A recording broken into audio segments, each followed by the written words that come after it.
Good day, everyone. Today, we are going to explore a very interesting topic, the modes of transport in Nigeria.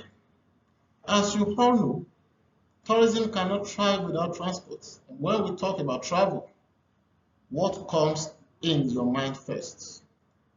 Movement, right? Movement of goods, people, and services. And all this depend on transport. In Nigeria, three main modes stand out in shaping tourism and the economy. You have the rail, you have the road, and air. In this session, we look at how each of these developed, their strengths and weaknesses, and how they connect with tourism. Keep in mind that the way we move affects how we experience tourism. Transport is the lifeline of tourism and economic activities. It connects people, goods, and services across regions. And without it, tourism simply cannot exist because tourists need safe and reliable ways to reach their destinations. Each mode has its own history, challenges, and prospects. And in this video, we will take a brief but comprehensive look at these modes, focusing on how they shape tourism and national development. Rail was first modern transport system in Nigeria, beginning in 1898 with the Lagos-Ibadan line. Over time, it expanded to connect Kano, Port Harcourt, Enugu, and other major centers. Its purpose was largely economic, moving crops and exports to ports. But from 1970s, rail traffic began to decline, roads become more attractive, and maintenance was poor, and export volumes dropped. Today, the government is trying to revive the system through modernization, standard gauge lines, and diesel engines. If fully developed, rail could once again serve as a backbone for both tourism and commerce, linking regions efficiently and safely. When we talk about movement in Nigeria, roads come first because they carry the majority of people and goods. From colonial bush paths, we now have a network of over 100,000 kilometers. Roads are crucial for tourism since many destinations can only be reached by car or bus.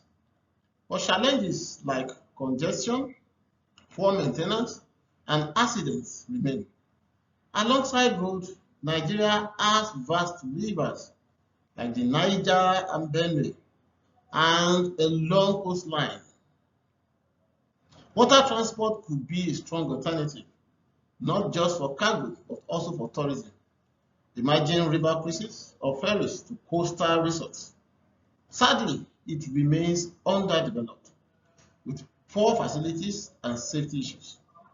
With investment, however, water transport could diversify Nigeria's system and even create unique tourist experiences. Air transport came later, but quickly became vital for Nigeria's development. Nigeria Airways, founded in 1958, linked Lagos, Kano, and Port Harcourt to global cities like London and New York, while also dominating domestic travel.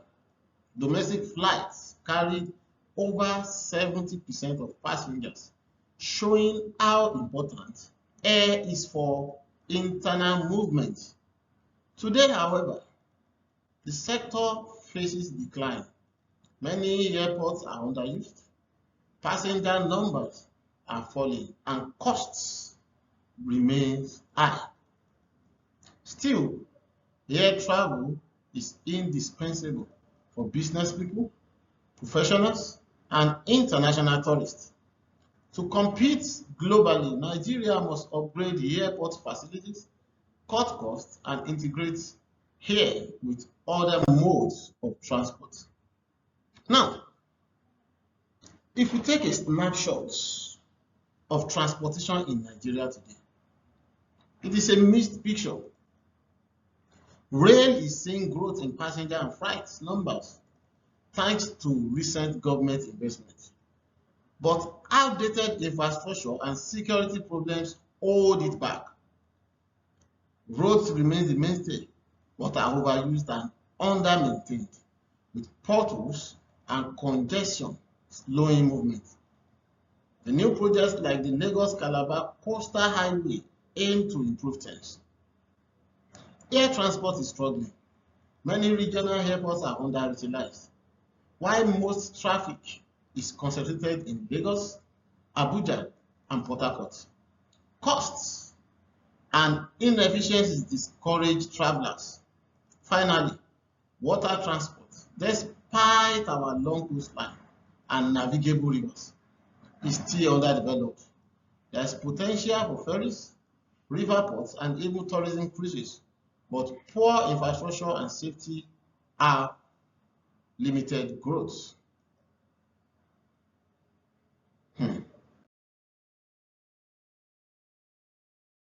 Wow. Across all these modes, rail, road, air, and water, the same issues keep coming up. Poor maintenance means new projects quickly deteriorate. Policies often change with each administration, causing disruptions. Funding is inconsistent and in many cases mismanaged. Safety is another challenge. Road accidents, rail breakdowns, air delays, and unsafe waterways all discourage users, including tourists. Nigeria also depends too heavily on roads, while rail, air, and water are underutilized and poorly integrated. The way forward lies in having a single integrated national transport policy that connects all modes into one system. Modernization must be balanced with sustainability. And because government cannot do it alone, strong public-private partnership will be essential. If done well, Nigeria transport system can become a driver of tourism and economic growth rather than a barrier. Thank you. I remain my humble self, Dr. Nathaniel Ilewi Omotoba.